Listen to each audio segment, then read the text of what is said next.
Voilà. Ils sont là, vous les voyez, vous les découvrez comme ça, ils viennent s'installer. Bon, c'est la francophonie, hein? Vive la francophonie, allez. Allez, allez, allez, allez, allez, allez, allez, vive la francophonie, allez, allez, allez, allez, allez, allez, allez, allez, allez, allez. La francophonie. Alors, qu'est-ce que vous nous amenez? Eh bien, d'abord... des instruments de musique. Des instruments de musique, nous-mêmes. Et puis, un spectacle quand même sur la diversité. Allez-y. Allez-y, que ça chauffe. Eh bien, on y va. Parce que... il faut qu'on nous attende jusqu'à Diamniadio là-bas. Jusqu'à Diamniadio. Oui, allez. Allez. Bismillah. On vous écoute. Un petit extrait du spectacle. Tout à fait. De circonstances. Ouais. Parce que juste avant d'arriver ici, je suis tombé sur un con. Un con. Et vous savez ce que c'est qu'un con? Oui. Notre conférence de ce soir traitera de con, enfin portera sur le con. Je serai assisté pour cela par mon éminent confrère conologue, Saïdou Abacha. C'est moi. Alors, comme vous le savez, la conologie, c'est l'étude des cons. Des cons. Nous sommes docteurs S sciences des cons. Ouais. Alors, prenons un con. Ça ne devrait pas être compliqué parce qu'il y en a des camions et des camions. Il y en a partout. Encore il y a très peu de temps, 5 minutes, j'en ai rencontré une.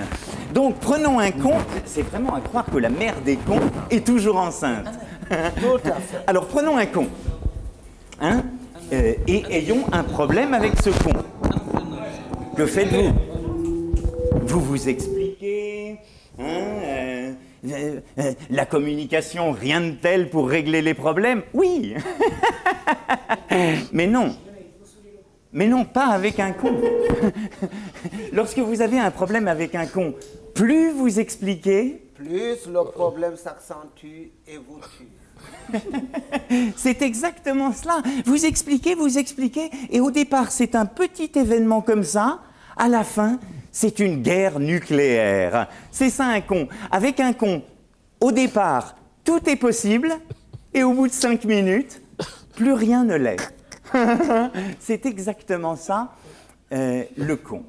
Alors, discuter avec un con peut vous rendre con. Attention, mais ne peut jamais rendre intelligent le con. Il ne peut pas se rendre compte. Mais il peut vous rendre con. Ah oui, oui, vous allez vous énerver, dire des conneries, devenir con. Mais il peut faire de vous des conologues. Tout à fait. Oui. Dans un premier temps, il fait de nous des cons. Oui. Parce que, énervez-vous avec un con, vous devenez aussi con que le con.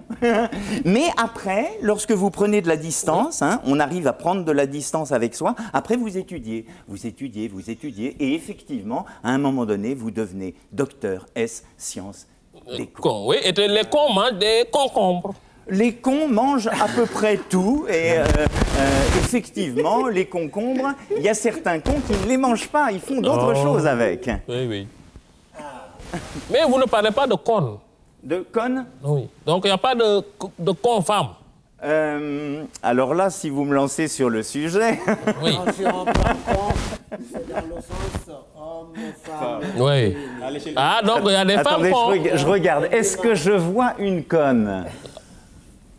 Non, je pense qu'elles dorment toutes. Ah. Voilà. Si tu ne sais pas où tu vas, Sache quand même d'où tu viens. toi andi a anda a andan. Toi, anda, andata. Et toi andi andin. Si tu sais que tu ne sais pas, tu sauras.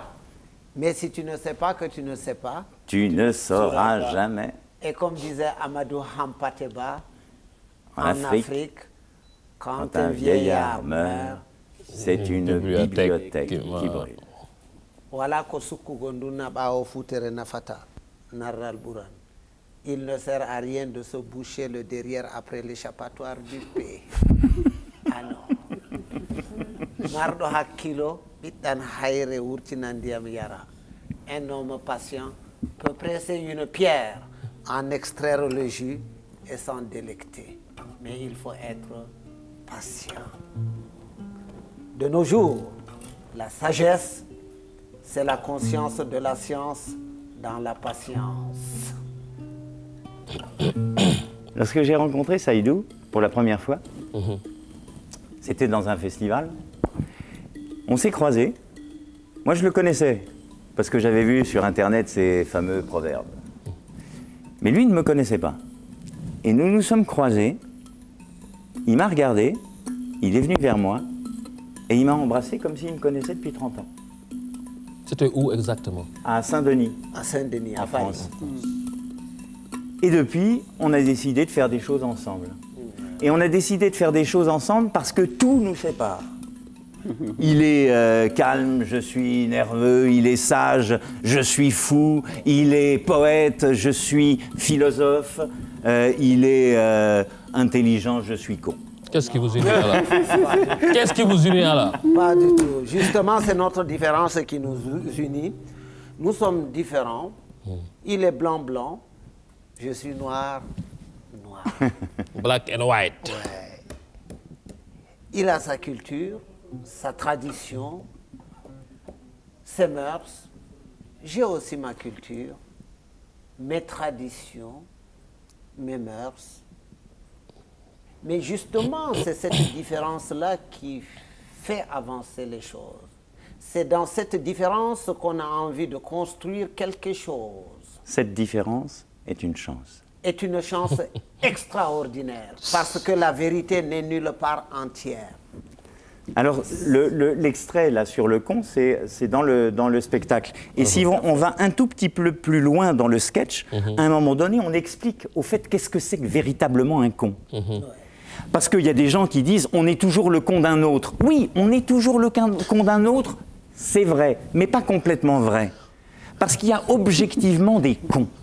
Et les cons objectivement cons sont les cons qui considèrent que c'est l'autre le con. Donc on dit que le con, au fait, on trouve, nous conologues, on trouve que le con, c'est toujours moi. C'est-à-dire lorsque ça ramène à moi, on devient con. Pas plus tard qu'il y a quelques heures, j'ai eu un problème avec une femme. À un moment donné, elle a cru que elle était mal considérée. Personne ne la considérait mal. Elle a été blessée dans son ego. Personne ne l'avait blessée. Et elle, blessée dans son ego, est devenue archi-conne. Et elle a été irrespectueuse, elle a été pénible, elle a été, etc., etc. Pour éviter ça, le problème, c'est qu'elle rend con les gens qui sont en face. À un moment donné, il faut faire un pas en arrière, avoir cette distance-là, pouvoir être capable de sortir de soi. La vraie sortie de soi, c'est ça, ne plus être con. Et il y a un philosophe qui me fascine, qui disait que, au fait, ce qui te permet de sortir de toi, c'est l'autre. Et que l'autre, le visage de l'autre, c'est Dieu. C'est fabuleux comme expression. Alors qu'on soit croyant ou pas croyant, peu importe. Si on est croyant, ça résonne de façon très forte à l'intérieur de son cœur. Mais si on n'est pas croyant, c'est une symbolique très forte. Et tous les gens, même qui ne sont pas croyants, mais qui ont une démarche spirituelle, le sentent. On devient intelligent à partir du moment où on sort de soi, de ce qui ramène à soi, de ce qui ramène à moi. Lorsque je dis oui à l'autre, oui, oui, oui, oui, oui, ah oui, oui, oui, c'est le titre de notre spectacle. Oui à l'autre, oui à la différence, oui à toi, je te tends la main. Mais la vérité n'est nulle part. Oui. Et maintenant, qu'est-ce qu'il y a de spécial que vous nous proposez, puisque c'est là l'extrait de la pièce. Et pour nous, la RTS, aujourd'hui, cette soirée francophone, qu'est-ce que vous nous réservez? Alors justement, lorsqu'on s'est rencontrés, je l'ai invité à venir chez moi. Et il a pris sa sansa. Et il a joué. C'est quel instrument, ça? La sansa, c'est l'instrument de la mythologie bantoue. Parce que dans la mythologie bantoue, quand Dieu a créé, il s'est créé et tout de suite il a créé cet instrument, la sansa. Il a commencé à en jouer. À chaque fois qu'il faisait une note, il créait un être de nature minérale, végétale ou animale. Ainsi, il a rempli le ciel et la terre. Et il a commencé, il a attaqué la mélodie, qui symbolise l'harmonie de toute ses créatures. Et ainsi, tout le monde s'entendait avec tout le monde. Et à un moment, il fit une fausse note.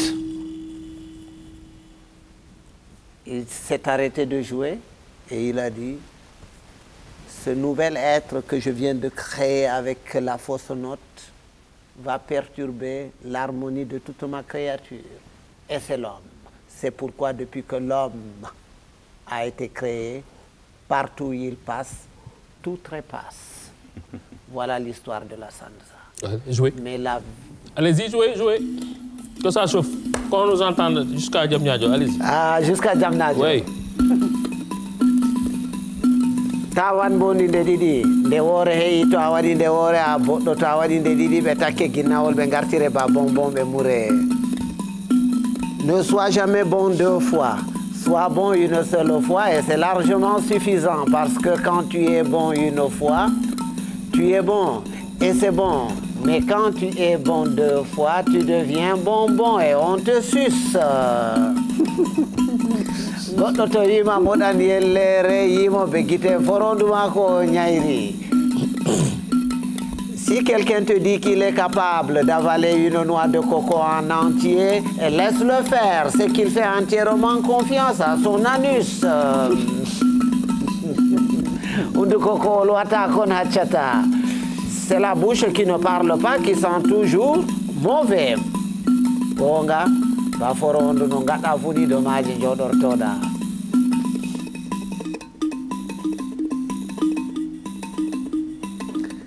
La vérité,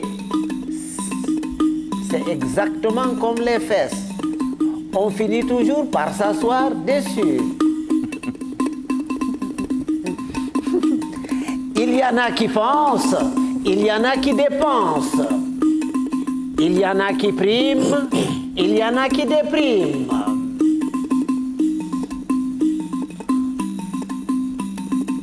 Il y a des intellectuels, il y a des intellectueurs.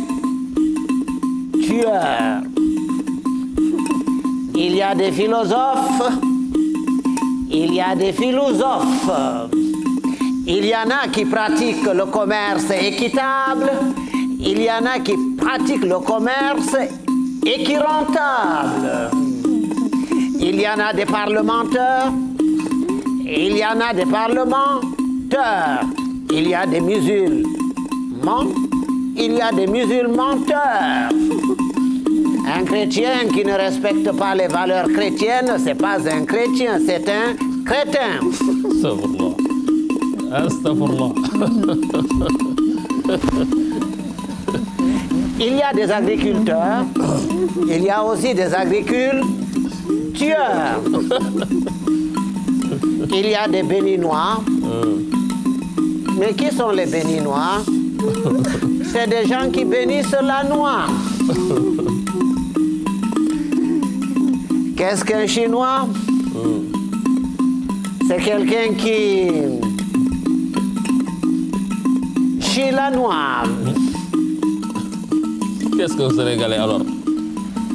Un Sénégalais.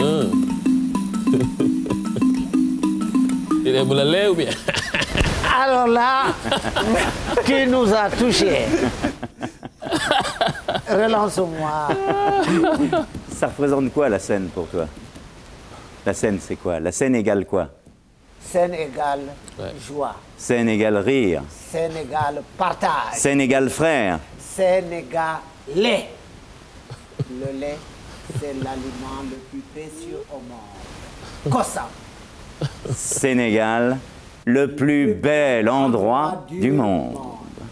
Le pays de la Teranga. Et La Teranga, l'accueil. Moi, quand je suis arrivé ici, tout à l'heure, j'ai été accueilli comme un roi. grande affection. Merci. C'est toujours le premier accueil qu'on garde. Et, Ouais. là, et ça, on l'a eu à Dakar. Et merci. Merci. Merci. Et on nous dit que vous êtes professeur de philosophie. Hein? Absolument. Et certainement, vous pourrez collaborer plus tard avec mon confrère aussi qui est spécialiste en philosophie, lui aussi qui s'intéresse beaucoup à la philosophie. Hein? Avec grand plaisir. C'est vrai Oui. que le fait d'être ici au 15e sommet de la francophonie pour moi a une valeur symbolique très forte. C'est vrai que j'aime la langue française. Tout ce que j'ai toujours fait a d'ailleurs tourné toujours autour de la langue. J'ai été enseignant de français et de philosophie, j'ai travaillé dans la communication, je suis comédien, je suis chanteur. Tout ce que je fais tourne autour de la langue, à tel point que je dis que lorsque je m'exprime, j'essaye de mettre le maximum de sens à l'intérieur d'un mot. J'essaye même de m'y mettre dans mon entier. Il m'arrive de m'endormir dans un mot, de m'y réveiller, d'y vivre. Je vis dans les mots, ces mots sont dans la langue française, je vis dans le français, mon pays, c'est le français. Merci. Et je pense que cette idée-là, qui a été développée par d'autres, bien évidemment, cette idée-là, elle est très très importante. Et elle est surtout très très importante lorsque des gens, par exemple, je pense à tort, que la francophonie, c'est quelque chose qui permet de camoufler une nouvelle forme de colonisation, etc. Quelqu'un m'a posé la question, je lui ai dit non. En France, nous sommes colonisés par 1% de gens qui détiennent le pouvoir, les moyens économiques et qui asservissent d'autres. Et d'ailleurs, en discutant avec un Sénégalais, le type a été éberlué de voir qu'à Paris, il y avait des gens qui dormaient dans la rue, qui s'allongeaient par terre et les gens passaient sans même demander des nouvelles à la personne qui est passée. Oui. Parce que nous sommes un certain nombre, 99% de Français, à être exploités par une certaine élite. Il fut un temps où cette élite vous a exploité, vous aussi, dans vos pays d'Afrique, etc., etc. Mais ça n'est pas l'ensemble des Français, et c'est encore moins la langue française. Parce que la langue française, c'est vous. Pour moi, la langue française, c'est Léopold Sédar Senghor. Lorsque je lis des poèmes de Senghor, je sais que Senghor a contribué à l'essence, à l'essor de cette langue qui est la nôtre. C'est pour ça que, si je peux terminer, j'ai croisé tout à l'heure un Québécois et je reviens de concert au Québec. Et les Québécois sont souvent un tout petit peu gênés par rapport à la France, parce que pour eux, le français c'est leur langue. Et j'ai l'habitude de dire, j'ai répondu à ce Québécois au Québec, et j'ai l'habitude de le répéter depuis, je lui ai dit, mais le français n'appartient pas à la France. Le français n'est pas français. Le français est camerounais. La langue française est sénégalaise. Elle est française aussi. Elle nous appartient à nous et elle nous permet, notamment ce soir, de pouvoir discuter ensemble. Et ça, c'est fondamental. C'est une richesse. Un mot de votre... Oui, un peu de philosophie. Vous êtes, quelle est votre spécialisation en philosophie? J'ai pas de spécialisation particulière. J'adore Nietzsche, j'adore Platon. Oui, en maîtrise, vous avez dû travailler sur un auteur. En licence et en maîtrise, sur quel auteur principalement? Parce que vous avez parlé de l'autre qui est quand même une philosophie qui est plus ou moins spécifique à beaucoup de philosophes. Hein? Oui. Oui, Spinoza a parlé de l'autre. Oui. Comme il y a Kierkegaard qui a parlé de l'autre également. Tout à fait. Il y a Sartre aussi qui a parlé de l'autre. Le regard de l'autre qui a une importance capitale sur ma vie et qui me permet de me déterminer en toutes ces circonstances. D'ailleurs, c'est en ce sens que Sartre parlait que, en fait, le mal humain réside au niveau de l'homme en tant que tel. Donc, pour vous, votre spécialité, c'était quoi? C'était Sartre, c'était Kierkegaard? Dans cette conception de l'autre. C'est des conceptions qui sont très différentes. Sartre, je ne peux pas dire que c'était mon grand-père spirituel. Mon père spirituel, je dirais que c'était mon grand-père spirituel. C'est-à-dire que c'est vrai que j'ai eu un passage où j'ai adoré Sartre dans son existentialisme. L'existentialisme est un humanisme. Où il explique que cette guitare, elle a été créée avant d'exister. Il y a eu un plan qui préexistait à son existence. La senza, pareil, cette table, etc. Tout a été créé, a été planifié. Donc son essence, précède son existence. Voilà. C'est valable pour tout, sauf pour l'homme, dit-il. C'est-à-dire que nous existons, nous nous définissons par la suite. C'est-à-dire que nous sommes jetés dans la vie et qu'après, nous devons nous définir. J'adore cette idée-là. Une idée de liberté absolue. C'est-à-dire que voilà, je ne vais pas me plaindre parce que j'ai été ceci, cela, etc., déterminé, prédéterminé. Bien sûr que nous avons des déterminations, mais bien sûr aussi que nous avons un espace de liberté qui est gigantesque. Nous existons, nous nous définissons par la suite. Oui, Voilà. mais excuse-moi, c'est juste la dernière parenthèse que je vais ouvrir. Et c'est ça qui a fait que, par exemple, un philosophe comme Nietzsche a toujours pris le contre-pied de Sartre dans ce domaine, sur certaines thèses développées du moins. Par exemple, si on revient à la conception de Sartre, ça dépend. Sartre qui était francophone, hein, qui a beaucoup contribué avec Senghor à l'essor de la francophonie, etc. Par exemple, si on prend un livre de Sartre comme Les Nausées, là, il y a un passage où il dit « j'ai les mains sales jusqu'au coude, je les ai plongées dans la merde ».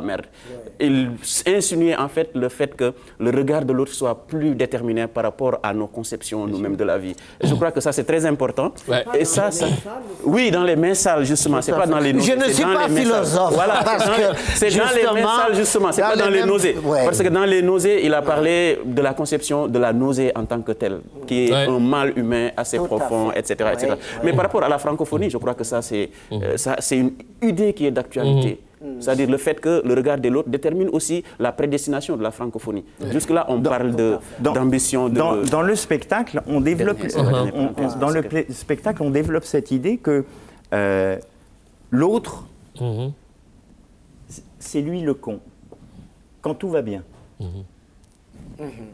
Pour un con. Hein. Oui. Mais quand ça va mal, l'autre non seulement est con, mais devient un ennemi. C'est ça. Parce qu'en cas de crise économique, bien sûr. Je me dis, tu m'as volé mon pain, tu m'as volé ma situation, tu m'as volé ceci. Alors au niveau individuel, ça pose des problèmes, mais au niveau collectif, il y a des replis communautaires. Ça devient... Cette communauté-là, elle me vole mon argent. Et ça fait remonter les racismes. C'est pour ça qu'à partir de la crise de 29, il s'est passé ce qui s'est passé. Merci à mes professeurs de philosophie. Nous avons suivi un cours magistral à Abacha. C'est bien ce genre de débat philosophique, logique. Mais on a oublié quand même des grands philosophes. Si on a cité les Sartre, n'oublions pas quand même que la teranga fait partie, tous les pays africains, tout à fait particulière. Tous les pays africains font partie des pays des savants illettrés.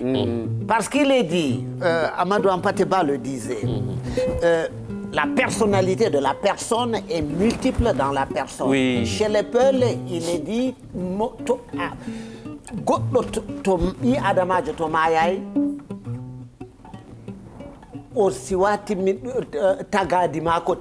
c'est-à-dire, tant que l'être humain n'est pas mort, il n'a pas fini d'être créé. Et ça, c'est dans la grande philosophie de la tradition des cultes, des cultures africaines. Merci. Et nous sommes très contents. Merci. Il y a d'autres invités qui attendent et que nous allons recevoir tout à l'heure. Alors, voilà, on va terminer en beauté. Voilà, on va terminer là-dessus. Ouais. Lorsque je l'ai rencontré, on a improvisé ensemble. Il a pris sa senza, s'il te plaît. Ah oui, Joguido Joguetedo. Et on a improvisé et je lui ai dit, dis-moi une phrase en peul. Et il m'a dit, Joguido Joguetedo. Qui veut dire? Qui veut dire soutien, celui qui te soutient. J'ai trouvé ça extraordinaire et donc j'ai écrit cette chanson à la suite de notre entrevue.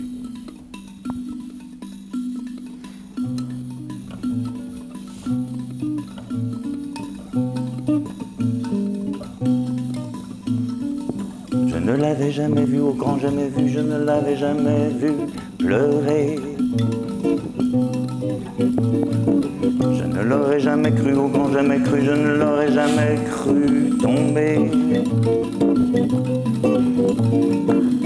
Elle était ma terre et même plus ma matière, celle que l'on appelle mère ou maman. Qui protège de la guerre, du tourment, de la misère et qui tout contre elle, c'est son enfant. Joguido, Joguetedo, Joguido, Joguetedo. Joguido, Joguetedo, Joguido, Joguetedo. Je ne l'avais jamais vu, au grand jamais vu, je ne l'avais jamais vu craquer. Je ne l'aurais jamais cru, au grand jamais cru, je ne l'aurais jamais cru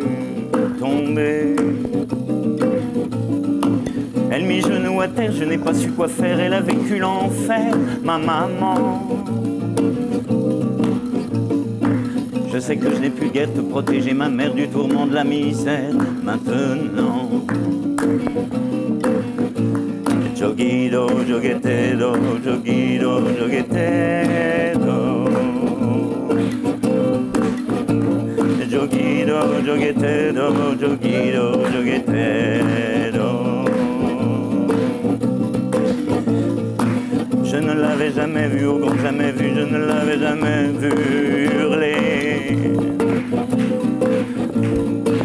Je ne l'aurais jamais cru, au grand jamais cru, je ne l'aurais jamais cru crouler.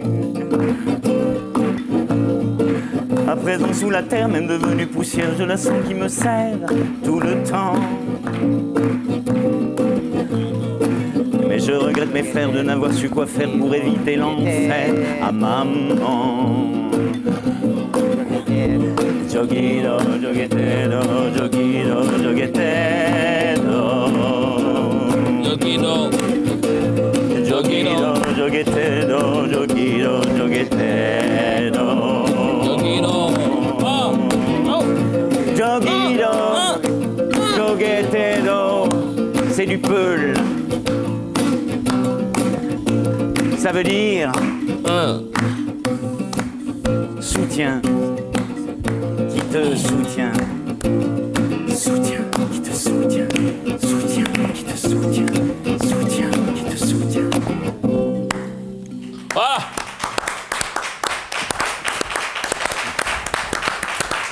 Merci. Merci et bon séjour au Sénégal. Merci. Et certainement, rendez-vous tout à l'heure à Diamniadio. À Diamniadio. Diamniadio. Diamniadio. Oui. Merci beaucoup. Merci beaucoup. Merci, à bientôt, Abacha. Merci à toute l'équipe et merci à tous ceux qui vous accompagnent. Merci à ces belles dames aussi qui sont avec nous. Donc, tout à l'heure que tout au long de la soirée, il s'agira de joindre l'utile à l'agréable. Des musiciens sont avec nous, notamment Abacha, c'est un franco-camerounais, lui c'est un humoriste.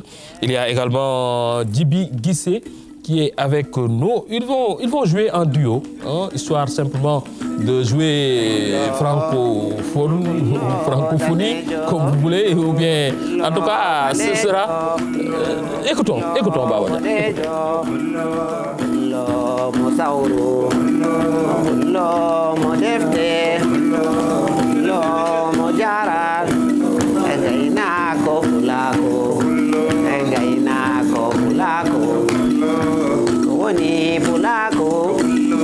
Ikoni pulako, pulo mo endam, pulo mo netako, pulo mo hairo, pulo yende, jogiro pulako, gainako pulako, gainako pulako. Ikoni pulako, pulako akilo, pulako endam, pulako sempene, pulo Rwanda, pulo pulo Burkina, pulo nana Guinea, pulo Nigeria, pulo pulo.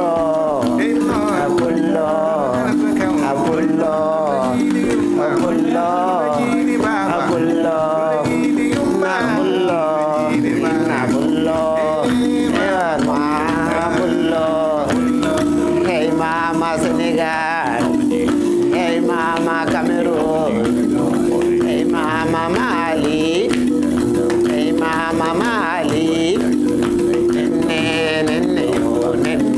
Nene yo, ayya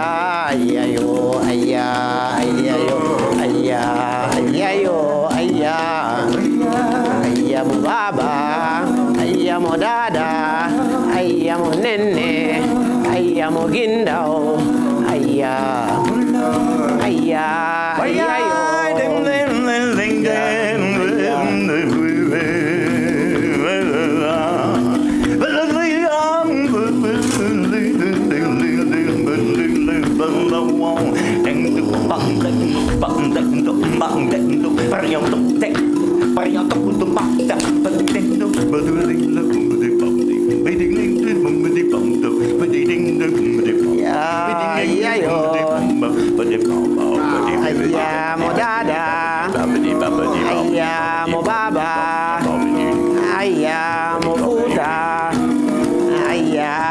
walo aya walo endudo endando endudo endedebe endudo endando endedebe endudo endando endedebe ande erando waundo erando babulu waundo erando babulu waundo rifando babulu waundo yerina malla babulu waundo rifando waundo yeri hey hey hey hey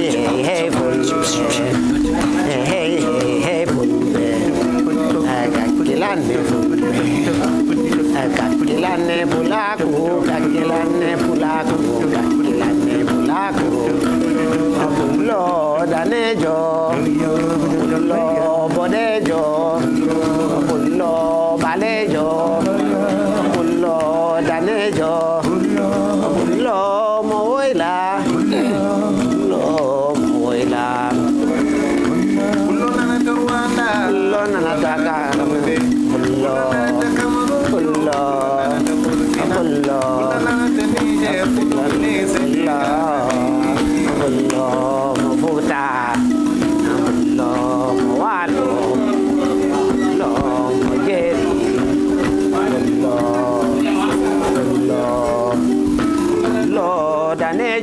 Voilà, c'est une rencontre de musiciens sénégalais et franco-camerounais.